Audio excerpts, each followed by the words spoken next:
हाँ जी गाइस, तो एक और मंगल, एक और दंगल, बहुत सारी इंटरेस्टिंग अपडेट्स आपके लिए फिर से लेके आ गया हूं इस हफ्ते इस पूरे टेल्को इंडस्ट्री की। एंड अगर आपने कल वाला मंडे का एपिसोड नहीं देखा हो तो मैं कार्ड ऊपर डाल दूंगा, देख लेना, काफी इंटरेस्टिंग एपिसोड था कल वाला।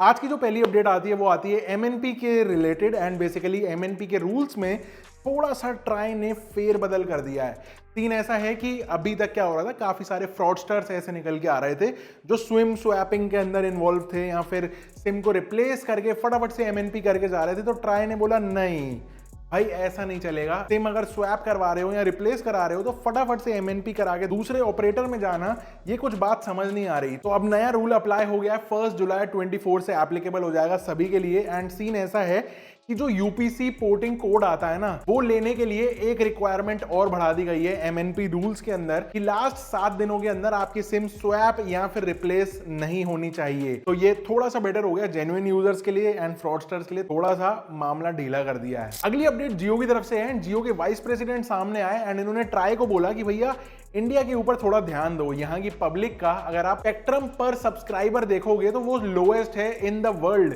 मतलब जितनी पॉपुलेशन है उस हिसाब से स्पेक्ट्रम होल्डिंग जो है वो ऑपरेटर्स को नहीं दी जा रही।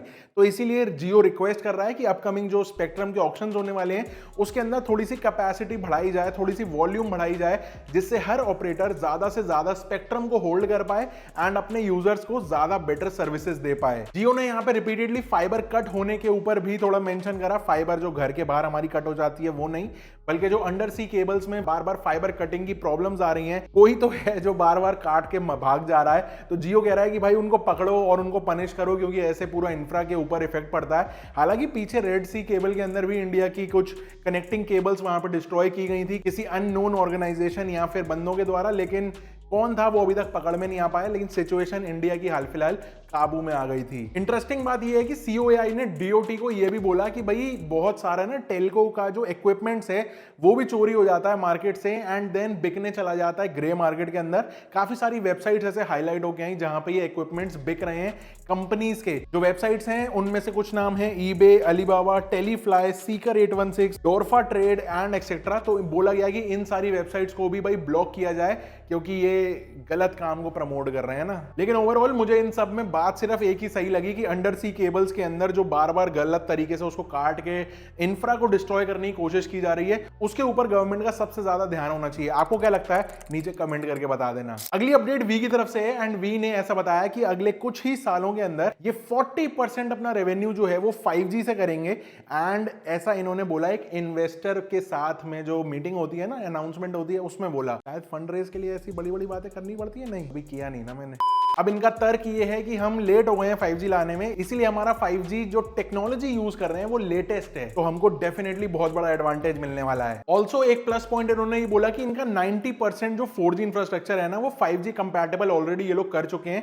एंड इनका मेन फोकस ये भी होने वाला है कि कुछ स्पेशल एयरवेव्स ये लोग खरीदेंगे आने वाले ऑक्शन में, जिससे ये प्रायोरिटी अपना 4G जो है ना, इनका बढ़िया वाला जो 4G चलता है वो 17 सर्कल्स के अंदर बढ़िया तरीके से हर शहर, हर गांव, हर जगह जगह पे लॉन्च कर पाए। अब इन्होंने कुछ और भी कैलकुलेशंस करी, कुछ बातें बताई, जैसे कि 215 मिलियन इनके सब्सक्राइबर्स हैं, उसमें से 42% इंस्टेंटली 4G पे स्विच कर पाएंगे एंड 4G एंड 5G की जो एयरवेव्स हैं उनके अंदर इनकी होल्डिंग भी काफी बढ़िया है। अगली अपडेट फ्रॉड को लेके है एंड वर्ल्ड की जो गवर्नमेंट्स है ना ये बेसिकली इकट्ठी हुई एंड फ्रॉडस्टर्स के अगेंस्ट में लड़ने के लिए इन्होंने एक फ्रॉड सबमिट करी। बेसिकली फ्रॉडस्टर्स ने पूरी दुनिया में नाक में दम करके रखा हुआ है एंड ये टेलीकॉम का इंफ्रा यूज करके ये सारा काम हो पाता है। बेसिकली फ्रॉडस्टर्स को नेशन की बाउंड्री से कोई मतलब है नहीं, धड़ल्ले से फ्रॉड्स करते चले जा रहे हैं एंड ये कहना बिल्कुल ठीक है कि ये टेलीकॉम इंफ्रा को बहुत बढ़िया तरीके से एक्सप्लॉइट करते हैं। फॉर एग्जांपल एक रिपोर्ट में ये आया कि एआई के वॉइस स्कैम में आजकल बहुत सारे लोग फंसते चले जा रहे हैं एंड ये अनस्टॉपेबल है। यही नहीं, अभी और सुनिए, इंडिया के स्कैम कॉल सेंटर्स ने लास्ट 1 साल या 11 महीने के अंदर यूएस से $10 बिलियन साफ कर दिए। इवन हांगकांग की एक कंपनी को $23 मिलियन का चूना लगा दिया डीप फेक वीडियो की एक कॉन्फ्रेंस कॉल से। अब ये जो समिट हुई इसको बहुत सारी मेजर ऑर्गेनाइजेशंस ने बहुत सपोर्ट किया, जैसे कि Interpol, financial action task force, UN office on drugs and crime, ये वाली इनकी ब्रांच होती है एंड इसके अलावा यूरोपियन यूनियन ने भी सपोर्ट कर दिया। अगली अपडेट बीएसएनएल की तरफ से है एंड बीएसएनएल ने अपने 699 एंड 999 वाले प्लान्स की वैलिडिटी बढ़ा दी है। अब प्लान्स काफी ना बढ़िया लग रहे हैं देखने में। 699 वाला इनका एक प्लान है, पहले 130 दिन की वैलिडिटी देते थे, अब इसको बढ़ा के 150 दिन कर दी है। इस प्लान में आपको 0.5 GB पर डे मिलता है, अनलिमिटेड कॉलिंग मिलती है, SMS मिलते हैं। एंड जो दूसरा प्लान है वो 999 का है, उसके अंदर 200 दिन की वैलिडिटी थी, उसको बढ़ा के 215 दिन की कर दी है। इसके अंदर कोई भी डेटा नहीं है, सिर्फ आपको अनलिमिटेड कॉलिंग मिलती है। अब ना मेरे को काफी अच्छे वैल्यू फॉर मनी ये प्लान्स लग रहे हैं। अगर किसी को सिर्फ कॉलिंग के लिए एक फोन चाहिए या फिर मिनिमम मोबाइल डेटा यूसेज करते हैं, बाकी पूरा दिन जैसे वाईफाई पे कनेक्टेड रहते हैं जैसा कि मैं, तो इस केस के हिसाब से काफी सही है। मतलब 1000 रुपए में कितना 7-7.5 महीना मिल रहा है, मस्त है। अगली अपडेट हमारे गवर्नमेंट के रेवेन्यू ग्रोथ को लेके है, टेलीकॉम सेक्टर की। एंड हमारी गवर्नमेंट ऐसी बता रही है कि भाई देखो, लास्ट 5 साल पहले का देखोगे और आज का कंपेयर करोगे तो जो रेवेन्यू ग्रोथ हुई है ना टेलीकॉम सेक्टर की, वो 1 लाख करोड़ रुपए से भी ज्यादा हो गई है।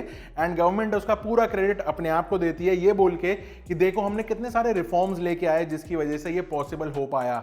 हमने कितनी सारी पेनल्टी फीस हटा दी। 5% पहले स्पेक्ट्रम यूसेज चार्ज या SUC चार्ज लगता था, उसको घटा के हमने 0.5% कर दिया। ARPU कंपनीज का 100 रुपए था, वो अब बढ़ के 200 आ गया। कंपनीज तो खैर 300 की सोच रही हैं। एंड ऐसी उम्मीद लगाई जा रही है कि क्योंकि अभी टैरिफ हाइक का सिलसिला तो जस्ट चालू ही हुआ है 5G के नाम पे, तो आने वाले कुछ सालों में ये 1 लाख करोड़ रुपए और एक्स्ट्रा प्लस हो जाएगा। तो ये सब बातें जोड़ जाड़ के DOT ने कुल मिला के बताया कि देखो हमने कितना फायदा कराया है इंडिया का टेलको सेक्टर में। अगली अपडेट इंडियन स्पेसिफिक नहीं लेकिन ग्लोबल है। सीन ऐसा है कि नॉर्थ अमेरिका में ऐसा रिपोर्ट हुआ कि 2023 में जो टेलीकॉम इक्विपमेंट्स की सेल हुई वो 5% ड्रॉप हो गई। एंड 2024 के लिए जो एनालिस्ट यहाँ पे कैलकुलेट कर रहे हैं उससे ये पता चल रहा है कि 2024 का साल और थोड़ा सा ठंडा जाने वाला है और थोड़ा सा डिक्लाइन देखने को मिल सकता है। लेकिन वहीं पे अगर बाकी के रीजन्स देखो, जैसे एशिया पैसिफिक, उन कंट्रीज का एरिया जहां पे 5G नया नया डेवलपिंग है या फिर काफी ज्यादा जोरों शोरों से इंप्लीमेंट किया जा रहा है, तो वहां की कंपनीज तो डेफिनेटली इक्विपमेंट्स खरीदने में लगी हुई हैं, तो यहां पे पॉजिटिव ग्रोथ देखी गई। मजे की बात यह है कि पूरे वर्ल्ड के जो 80% टेलीकॉम इक्विपमेंट्स है ना, वो सिर्फ वर्ल्ड की 7 कंपनीज ही प्रोवाइड कर रही है। एंड हुआवे इसमें सबसे बड़ा लीडर है जो 30% मार्केट शेयर लेके बैठा हुआ है। हालांकि इंडिया से तो बैन हो गया, लेकिन बाकी वर्ल्ड में भाई किंग बन के बैठा हुआ है। अगली अपडेट हमारी अगेन गवर्नमेंट की तरफ से ही है। एंड एक पॉजिटिव स्टेप यहाँ पे गवर्नमेंट की तरफ से ये आया है कि इन्होंने एक लाइसेंस होता है जिसका नाम है WOL, ये टेलीकॉम ऑपरेटर्स के लिए होता है, तो इस लाइसेंस को इन्होंने अबॉलिश कर दिया है, थोड़ा सा और इजी कर दिया है कंपनीज के लिए काम करना एंड कस्टमर्स को केटर करना।